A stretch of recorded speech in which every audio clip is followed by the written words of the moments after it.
ఎప్పుడైనా liver fry తిన్నారా? నాకైతే చాలా ఇష్టం. ఎప్పుడు తినకపోతే ఇప్పుడు నేను చేసినట్టు చేసుకొని తిని చూడండి. దీనికోసం కేజీ గుండెకాయలు, కన్నకాయలు తీసుకున్నాను.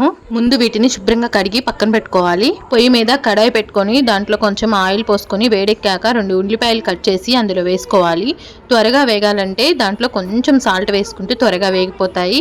ఆ తర్వాత అందులో కట్ చేసిన 2 పచ్చిమిర్చి వేసుకొని బాగా వేయించుకోవాలి. ఉల్లిపాయ కొంచెం వేగాక అందులో అల్లం వెల్లుల్లి పేస్ట్ వేసుకొని అది పచ్చివాసన పోయేలాగా బాగా వేయించుకోవాలి.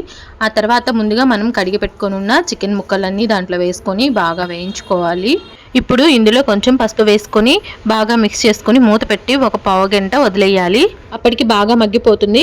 ఇప్పుడు ఇందులో రుచికి సరిపడా కారం వేసుకొని అలాగే మనం కావాల్సిన పొడి మసాలా చల్లుకొని లాస్ట్లో కొంచెం కొత్తిమీర అలా చల్లుకుంటే మన ఫ్రై రెడీ అయిపోతుంది. రసం కాంబినేషన్ అయితే టేస్ట్ మాత్రం సూపర్గా ఉంటుంది. ఈ వీడియో మీకు నచ్చితే లైక్ చేయండి, సబ్స్క్రైబ్ చేయండి.